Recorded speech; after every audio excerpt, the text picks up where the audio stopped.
இவருடைய கருத்தை காலத்தின் அருமை கருதி பட்டிமன்றம் கொஞ்சம் வேகமா போகணும், அதனால மருத்தை சொல்வதற்காக வருகிறார் எங்களுடைய பட்டிமன்ற மேக்கப் குயின் வர்ணனி அவர்கள். அக்கா எல்லாம் நல்லா இருக்கீங்களா? அந்த பக்கம் இந்த பக்கம் இருக்கிற அக்கா எல்லாம் கொஞ்சம் கை தட்டுங்க பாப்போம். ஆம்பளைங்களுக்கு பலத்த சப்போர்ட்டா இருக்கு. அது நடுவில் ஒரு குரூப் உட்காந்துருக்காங்க. இந்த குரூப் எல்லாம் அவர் என்ன சொல்லி கூட்டு வந்தாருன்னு தெரியல. இவங்களும் ஒரு ஆம்பளை மாதிரி தான். வண்டி ஓட்டுறன்னு முந்தா நாள் போய் நாய் மேல வண்டியை விட்டு காலை பாருங்க நல்லா பொழந்துருச்சு. ஐயா நான் நிஜமா பொம்பளை பிள்ளையா, ஆதார் கார்டு வச்சிருக்கேன், 2 ப்ராடக்ட் பத்தி வீட்டுல வச்சிருக்கேன். பொம்பளை பிள்ளைன்னா அது அங்க உள்ள அதுக்கு நான் பண்ண முடியாது. சரி நான் பேசிட்டு போயிடவா. தாயாம் தமிழை வணங்கி நல்ல தமிழுக்கு சொந்தக்காரர், நல்ல கருத்துக்களுக்கு சொந்தக்காரர், இந்த அக்கரைப்பேட்டை மண்ணின் பெருமையை தமிழ்நாடெங்கும் கொண்டு சேர்த்து கொண்டிருக்கும் அருமைக்கும் பெருமைக்குரிய நடுவர் அவர்களுக்கும் எண்ணெய் எதிரணி சகோதர சகோதரிகளுக்கும் வணக்கத்தை தெரிவித்துக் கொண்டு, இந்த தமிழ்நாட்டில் எத்தனையோ கடலோர மாவட்டங்கள் இருக்கு. இந்த கடலோர மாவட்டங்கள் எத்தனையோ இயற்கை சீற்றங்களை கடந்துதான் ஒரு வருஷமும் வந்துகிட்டு இருக்கு. ஆனா இத்தனை மாவட்டங்கள்ல எந்த கடலோர மாவட்டத்துக்கும் இல்லாத தனி சிறப்பு உண்டுன்னா, என்ன பெரிய பிரச்சனை வந்தாலும் அது சுனாமியா இருந்தா கூட அதுல ஸ்விம்மிங்க போட்டு உடனே மீண்டு வரக்கூடிய ஆற்றல் உடைய மக்கள் அப்படின்னா எங்களுடைய அக்கரைப்பேட்டை மக்கள் தான். அந்த மனோ தைரியமும் திடமும் கொண்ட இந்த அக்கரைப்பேட்டை மீனவ சொந்தங்கள் அத்தனை பேருக்கும் வணக்கத்தை தெரிவித்துக் கொண்டு உங்களுக்கு தான் வணக்கம் சொல்றேன். கை தட்டுங்க பாப்போம். உங்களுடைய முகம் இப்படி யூடியூப்ல இந்த முகரக்கட்டை தெரிய மாட்டேதான். அப்படியா முகரக்கட்டையா? நான் சுகுமார் என்ன கவர வரேனா? நல்லா வியூஸ் போயிட்டு இருந்துச்சு, கொண்டு வந்து பெருக்கு எடுக்க விடுறேன். ஐயோ சரி, இப்ப என்ன சார் தலைப்பு மட்டும் இன்னொரு முறை சொல்லு. தலைப்பு இல்லாம இப்ப 1/2 மணி நேரம் உட்காந்து அங்க என்ன தலையில பூ இல்லாம தான் நான் பேச மாட்டேன். தலைப்பு இல்லாமலாம் நான் 3 மணி நேரம் பேசுவேன். தலைப்ப சொல்லுங்க. சொல்லுங்க, உங்களை வேற திரும்பி பார்க்க முடியல. இன்றைய குடும்ப வாழ்வில் திருமணத்திற்கு பிறகு சுதந்திரம் அதிகம் பறிக்கப்படுவது ஆண்களுக்கா பெண்களுக்கா? ஓ, கல்யாணத்துக்கு அப்புறம் ஹாப்பியா இருக்கிறது ஆம்பளையா பொம்பளையா? கல்யாணத்துக்கு அப்புறம் ஜாலியா இருக்கிறது ஆம்பளையா பொம்பளையா? கல்யாணத்துக்கு அப்புறம் ரிலாக்ஸா இருக்கிறது ஆம்பளையா பொம்பளையா? கல்யாணத்துக்கு அப்புறம் கூலா இருக்கிறது ஆம்பளையா பொம்பளையா? எவ்வளவு தலைப்பு? 3 நாளா உட்காந்து யோசிச்ச தலைப்பு. எவ்வளவு ஈஸியா டீல் பண்ணிட்டு சப்ப மேட்டர் சால்ட் வாட்டர். இதுக்கு ஏன் இவர் மல்லாக்க போட்ட மண்ணொலி பம்பு மாதிரி இந்த உருண்டுட்டு போயிருக்காரு? மிஸ்டர் ரஞ்சித் குமார் அடியேன் தான். இல்ல நான் ஒரே ஒரு விஷயம் தெரியாம கேக்குறேன். ஒரு பட்டிமன்ற பேச்சாளர் பகல்ல பள்ளிக்கூடத்துக்கு போய் 1 லட்சம் ரூபாய் சம்பளம் வாங்குற வாத்தியாரு. இது போக உங்களுக்கு கொடைக்கானல்ல இடம் இருக்கு, பொண்டாட்டி பேர்ல மணக்கட்டு இருக்கு, டீ எஸ்டேட் இருக்கு, அங்க டீயா விளையுது, கீழே சிறுமலையில வாழை தோட்டம் இருக்கு. பொண்டாட்டி பேர்ல இடம் இருக்கிறது உங்களுக்கு எப்படி தெரியும்? அவர் பொண்டாட்டி என் ஃப்ரெண்டுங்க, அதனால தெரியும். தெற்கால கொள்ள இருக்கு, வடக்கால வாழை இருக்கு. இவ்வளத்தையும் வச்சு இவ்வளவு வருமானத்தையும் வச்சு நீரு கட்டுன உம்ம பொண்டாட்டிக்கு ஜாக்கெட் போடவை எடுத்து கொடுக்கவே நடு வீதியில வந்து புலம்புறீங்களே, வெக்கமா இல்ல? பொதுவா சொன்னீங்களா? மூச்சுக்கு நேரா கேட்கணும் சார் உங்களை எல்லாம். இப்ப என்ன, இப்ப இவங்களுக்கு எல்லாம் கல்யாணத்துக்கு அப்புறம் சந்தோஷம் இல்ல, சுதந்திரம் இல்ல, அவங்க 2 நாள் நிம்மதியா இல்ல, அப்படித்தானே? 3 பேர் அதுக்கு தானே வந்திருக்காங்க. உங்க கையில மோதிரம் இருக்கா இல்லையா? ஜென்மத்துக்கு அந்த ராசியே கிடையாது எனக்கு. சரி பரவாயில்ல, எங்க மணக்கார செந்தில் சார் கையில இருக்கிற மோதிரத்தை கலட்டி அடவு வச்சாவது நாளைக்கு காலையில 3 பேருக்கு டைவர்ஸ் வாங்கி தரேன். அவரு பேசிட்டு போகும்போது பாத்தீங்கன்னா குடும்பத்தை எப்படி முன்னேற்றணும், ஆண்களுடைய உழைப்பு என்ன, குடும்பத்தை எப்படி வாழ வந்த வார்த்தை டைவர்ஸ்னா விளங்கிடும் பட்டிமன்றம். இல்லங்க சுதந்திரம் இல்லங்கிறாங்க, உங்களுக்கு விடுதலை வாங்கி தரேன், டைவர்ஸ் வாங்கி தரேன், பொண்டாட்டி சம்பாதிச்சு கொடுக்குற 1 லட்சம் ரூபாய் காசு இல்லாம நாளைக்கு ரஞ்சித் நிம்மதியா தூங்கிடுவாரான்னு கேக்குறேன். பேச வந்திருக்கீங்க பேச்சு. சார் ஒரே ஒரு விஷயம் சொல்றேன் சார். என்னம்மா பொண்டாட்டி ஆடிக்கிட்டே வர்றா, கல்யாணத்துக்கு ஆடிக்கிட்டே வரா? கல்யாணத்து அன்னைக்கு மட்டும்தான் அந்த பொண்ணு ஆடிக்கிட்டு வரா. கல்யாணத்துக்கு முன்னாடி 25 வருஷமா ஆடாத ஆடமெல்லாம் ஆடுறது யாரு? ஆம்பளைங்க. நீங்க சும்மாவா ஜார்ஜன் ஆடுறான்? ஆடுங்கடா மச்சான் ஆடுங்கடான்னு ஆடுறான். அப்படி வரமுறை இல்லாம அத்தை பொண்ணு யாரு மாமா பொண்ணு யாருன்னு தெரியாம வரமுறை இல்லாம ஆடிக்கிட்டு திரியிற உங்களை எல்லாம் திருத்த முடியலன்னா வீட்டுல பெரியவங்க என்ன சார் சொல்லுவாங்க? அவனுக்கு ஒரு கால் கட்டு போடு திருந்துவான், அவனுக்கு ஒரு கல்யாணத்தை பண்ணு திருந்துவான். இப்ப திருந்தாத உங்களை எல்லாம் நாங்க ஒரு அடி வலது காலை எடுத்து வச்சு ஒரே அடியில திருத்துறதுக்கு தான் சார் பெண்கள் நாங்க வரணும். ஒரு நிமிஷம், வலது காலது நல்லா தூக்கி. இதுக்கு மேல தூக்க முடியாது, விழுந்துருவேன். வலது கால லட்சணத்தை பாருங்க, கட்டு போட்டுருக்கேன். இது வலது காலா? வல்லாங்கால்னா வலது கால் தானே? நேரம் எனக்கு தான் சரியில்லைன்னு நினைக்கிறேன். சார் என்ன சார் நீங்க குழப்பமாவே இருக்கீங்க? நிதானமா இருக்கு. இடது காலியா? இது இடது காலா? பேர் மாத்திட்டீங்களா உங்க ஊர்லயா? சரி விடுங்க, ஏதோ ஒரு காலம். அந்த காலை எடுத்து வச்சு திருத்துறதுக்கு பெண்கள் நாங்க வரணும் சார். நீங்க தெளிவா இருக்கீங்கல்ல, நீங்க நிதானமா இருக்கீங்கல்ல? எனக்கே சந்தேகமா இருக்கு. என்னங்க ஐயா, கல்யாணம் ஆயிடுச்சா உங்களுக்கு? ஒரு முறை கல்யாணம் ஆயிடுச்சு. Very good. ஒரு முறை கல்யாணம் ஆன நடுவர் உலகத்துல நீங்க மட்டும்தான். சந்தோஷம். உங்க ஒய்ஃபுக்கு, உங்க மனைவி கல்யாணம் ஆயிட்டா சார்? சார் உங்க பொண்டாட்டிக்கு என்னையா நடந்து? தெளிவா தானே கேக்குறேன். உங்க பொண்டாட்டி கல்யாணம் ஆயிட்டா? எனக்கான அப்ப அவங்களுக்கு ஆயுதனா ஒரே நாள்லையா? அப்பே கூப்பிட்டாதான் சொன்னேன். வீட்டு மாத்திரை போட்டு அந்த மேடையில உட்காருங்க. ஒரே மேடையிலையா சார்? ஒரே நாள்லையா சார்? சரி பரவாயில்ல. உங்க அப்பாவுக்கு கல்யாணம் ஆயிட்டா? ஆனிச்சா அவளையா? சொல்லுங்க, என்ன அமைதியா உட்கார்ந்திருக்கீங்க? சொந்த ஒரு மக்கள்கிட்ட என்ன பேச தயக்கம்? கல்யாணம் ஆகாம எப்படி? நான் உங்க அப்பாவுக்கும் கல்யாணம் ஆயிடுச்சு. உங்க தாத்தாக்கு? நான் போறேங்க. ஆனிச்சா அவளையாங்க? ஆயிடுச்சு. 80 கல்யாணம். 80 கல்யாணமே ஆயிடுச்சு. நீங்க போனீங்களா? மொய் செஞ்சீங்களா? போனீங்களா? இல்ல போகல. உங்களுக்கு சொல்லாமலே உங்க தாத்தா கல்யாணம் பண்ணிருக்காரு. அப்பா உங்க தாத்தாக்கு கல்யாணம் ஆயிருக்கு, உங்க அப்பாவுக்கு கல்யாணம் ஆயிருக்கு, உங்களுக்கு கல்யாணம் ஆயிருக்கு. நாளைக்கு நீங்க பெற்றிருக்க சிங்க குட்டிக்கு நீங்களும் கல்யாணம் பண்ணுவீங்க தானே? கண்டிப்பா. உங்க தாத்தாக்கு சுதந்திரம் பறி போய் அவர் கைதியா வாழ்ந்தாருன்னு அவர் நினைச்சிருந்தா ஏங்க அவர் பையன் தலையில அவர் அவ்வளவு பெரிய பாவத்தை வச்சு அவர் பையனுக்கு உங்க அப்பாவுக்கு கல்யாணம் பண்ணிருக்கணும்? உங்க அப்பா சுதந்திரமே இல்லாம அடிமை வாழ்க்கை வாழ்றத நினைச்சிருந்தா எதுக்கு அவர் பையன் உங்க தலையில அந்த பாவத்தை தள்ளி வச்சு உங்களுக்கு கல்யாணம் பண்ணிருக்கணும்? நீங்க கைதியா கடுமையான வாழ்க்கை வாழ்றத நினைச்சதா நீங்க எதுக்கு சார் உங்க பையனுக்கு கல்யாணம் பண்ண போறீங்க? என்ன வெறித்தனத்தை பாரியா. அப்ப கல்யாணங்கிறது காலங்காலமா நடக்கிறது. உங்களுடைய சுதந்திரத்தை பறிக்க இல்ல, உங்களுக்கு வாழ்க்கையை கொடுக்கிறதுக்கு சார். உங்களுக்கு வாழ்க்கையை கொடுக்க வந்த வள்ளல் சார் நாங்க. இல்லனா நாங்க போய்டுவோம் அப்படியே. கட்டாயமா சார். இந்த உலகத்துல 3 தொழில் நடக்குது: படைத்தல், காத்தல், அழித்தல். படைக்கிற கடவுள் பிரம்மா. படைக்கிறதுக்கு என்ன வேணும்? அறிவு வேணும். அதை கொடுக்கறது அவருடைய மனைவி சரஸ்வதி, அறிவு கடவுள். காக்கிற கடவுள் யாரு? பெருமாள். அதுக்கு என்ன வேணும்? நம்மளை காப்பாத்துறதுக்கு காசு, பணம், துட்டு, மணி, செல்வம் வேணும். அதை கொடுக்கறது அவருடைய பொண்டாட்டி லட்சுமி. அழிக்கிற கடவுள் சிவன். அழிக்கிறதுக்கு என்ன வேணும்? சக்தி வேணும். அந்த சக்தியை கொடுக்கறது அவருடைய மனைவி பார்வதி, பராசக்தி. அப்ப கடவுளுக்கே தெரியுது அவங்களுக்கு தேவையானதை எல்லாம் கொடுக்கறது அவங்க பொண்டாட்டின்னா உங்களுக்கு மனுஷங்களுக்கு தெரியலையான்னு கேக்குறேன். அவங்க முப்பெரும் தேவியா வந்து மாட்டுது, எங்களுக்கு எல்லாம் வர்றது மூதேவியா இல்ல மாட்டுது. மூதேவியா? 3 பேர் இருக்கிற மேடையில எங்களை பார்த்தா நீங்க மூதேவிங்கிறீங்களா சார்? உங்களுக்கு புரியுற மாதிரி ஒரு எக்ஸாம்பிள் சொல்றேன் சார். இந்த உலகத்துல அழகான பொருட்கள் எல்லாம் இருக்குல்ல, இப்ப பாருங்க, ஒரு அழகான நதி, ஒரு அழகான மலை, ஒரு அழகான பூ, இந்த மாதிரி இயற்கையா இருக்கிற விஷயம் எல்லாத்தையுமே பெண்களை பார்த்து தான் சொல்லுவாங்க. அவள் நதி, அவள் மலர், அவள் மழை அப்படின்னு பெண்களை தான் சார் இயற்கையான பொருளோட ஒப்பிடுவாங்க. ஏன்னா இயற்கையிலே பெண்கள் நாங்க ரொம்ப அழகு, ரொம்ப அமைதி. நீங்க ஆமா அப்படியே ஆமா பசிபிக் பெருங்கடல் ஆழத்துல அவர் சொன்ன மாதிரி. ஆமா. அவனோட சொன்னவா, உலகத்துல 1000 எறும்போடைய கொடுக்கு ஒரு பூரானுக்கு இருக்கு. சரி. 1000 பூரானுடைய ஒரு கொடுக்கு ஒரு தேள்ல இருக்கு. சரி. 1000 தேளுடைய கொடுக்கு ஒரு நல்ல பாம்புல இருக்கு. 1000 நல்ல பாம்பனுடைய அந்த விஷம் எங்க இருக்கு தெரியுமா? பொம்பளைங்க வாயில இருக்கு. அவர் சொன்ன மாதிரி. இதுக்கெல்லாம் பதில் சொல்லணும்னு நினைக்கிறேன். வேணாம், விட்டுருவோம் சார். நீங்க இந்த கடற்கரைக்கு ஏத்தாப்புல உட்கார்ந்திருக்கீங்க. இவர்கள் எல்லாம் தினமும் கடலோட கூடிய மக்கள். உங்களுக்கு புரிஞ்ச மாதிரி ஒரு எக்ஸாம்பிள் சொல்றேன் சார். இந்த மனுஷ வாழ்க்கைங்கிறது ஒரு பெரிய கடல் மாதிரி சார். இதுல ஆண் வந்து படகு மாதிரி. இந்த படகு கரையை கரெக்டா சேர்றதுக்கு, தத்தளிக்காம கரை சேர்றதுக்கு துணையா இருக்கிறது துடுப்பு சார். அப்படி அவன் வாழ்க்கையில் அவனை கரை சேர்க்கிற துடுப்பு தான் சார் அந்த பெண்கள், அந்த மனைவிகள். மனைவி. ஆமா. ஆனா நான் என்ன கேக்குறேன், ரஞ்சித் வந்து வம்பாட்டுக்கு குறை சொல்லிட்டு அவ ஜாக்கெட் போடுற அழகு, அவ புடவை கட்டுற அழகு, இதையெல்லாம் பேசிட்டு போறாரு சார். நீங்க ஒரு அறிவியல் வாதியார் தானே மிஸ்டர் ரஞ்சித் சார்? நீங்க ஒரு சயின்ஸ் டீச்சர் தானே? கேட்காது. சயின்ஸ் டீச்சரா இல்ல ஜாக்கெட் அளவு எடுக்கிற டைலரான தெரியல வந்து புலம்பிட்டு போறீங்களே.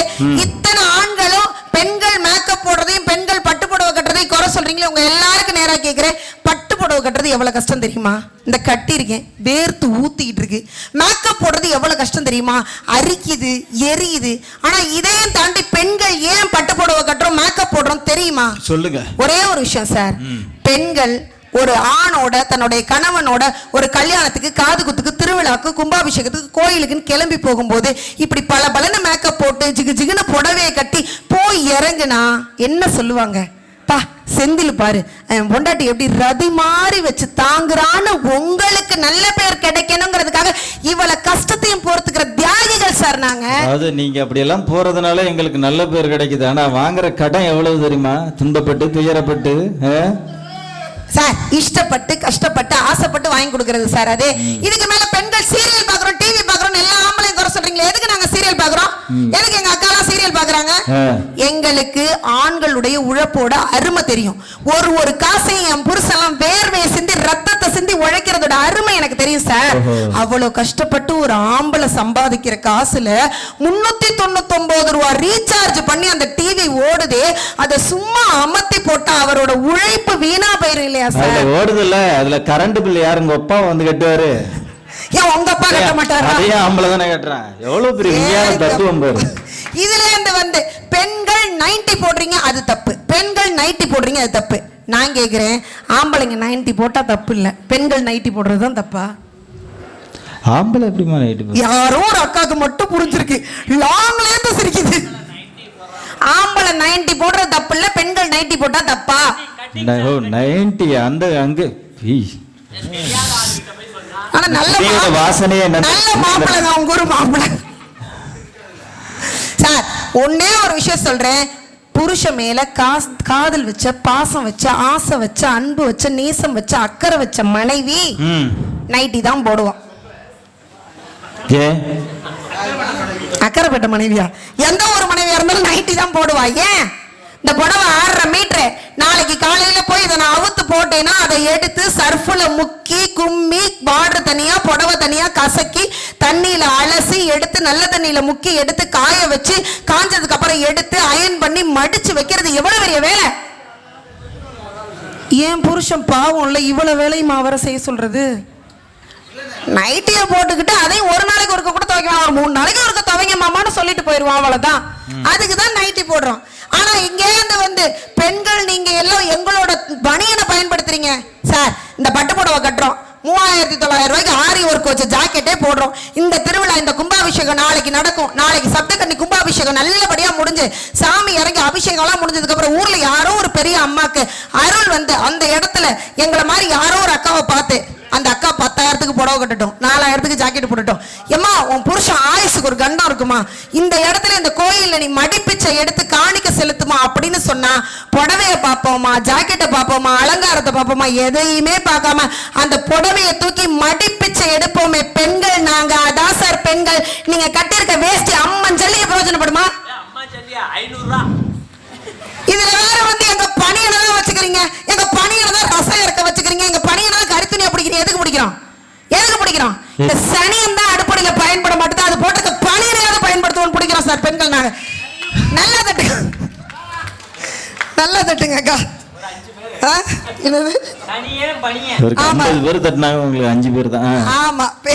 அதே ஒரு முடிவோட அண்ணன் உங்களுக்கு எல்லாம் ஒன்னே விஷயம் சொல்றேன். பெண்கள் நாங்க உண்மையிலே நகைக்கு புடவைக்கெல்லாம் ஆசைப்பட மாட்டோம். பெண்கள் எதுக்கு தெரியுமா ஆசைப்படுவோம்? கடைக்கு தான் ஆசைப்படுவாங்க.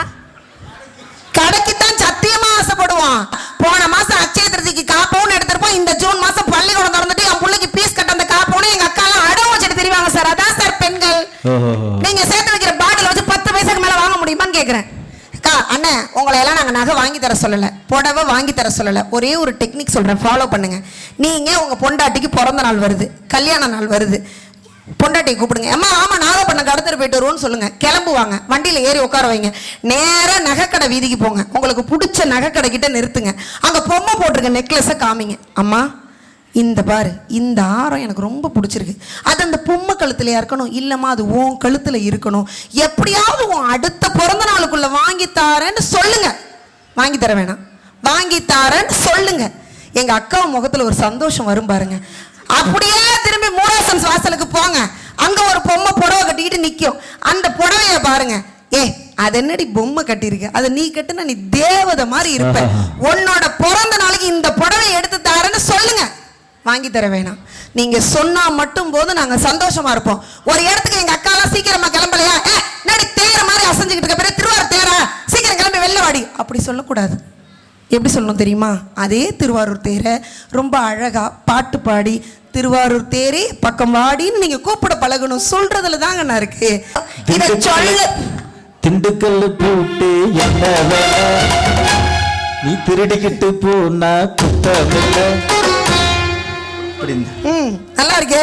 இதுல வேற வந்து என் பொண்டாட்டி தோசை ஊத்துவான்னு சொல்றா, என் பொண்டாட்டி தோசை ஊத்துவான்னு சொல்றா. சொல்லாமா அப்படி? அது வர்ணனி இருக்கிற மேடையில சொல்லாமா? இதுல வந்து இவர் பெரிய அப்படியே செத்து போன விஜயகாந்தோட ஆவி பூந்திருக்கு. 970 மீட்டர் கடல் இருக்கு, 8700 மீட்டர் புள்ளி வரும் சொல்றாரு. நான் சொல்றேன் புள்ளி வரும், உங்க அடுப்படி புள்ளி வரும். என் வீட்டுல எல்லாம் 6 உருப்படி, ஒரு உருப்படி 5 தோசை திங்கும். நான் என் மாமனார் மாமியார இன்னும் உயிரோட வீட்டுல வச்சிருக்கேன். 6 உருப்படிக்கும் காலையில 30 தோசை, சாயங்காலம் 30 தோசை, ஒரு நாளைக்கு 60 தோசை, ஒரு வாரத்துக்கு 480 தோசை, ஒரு மாசத்துக்கு 1860 தோசை, ஒரு வருஷத்துக்கு 20800 தோசை. 10 வருஷம் திருமண வாழ்க்கையில நான் 2 லட்சம் தோசை ஊத்திருக்கேன் சார்.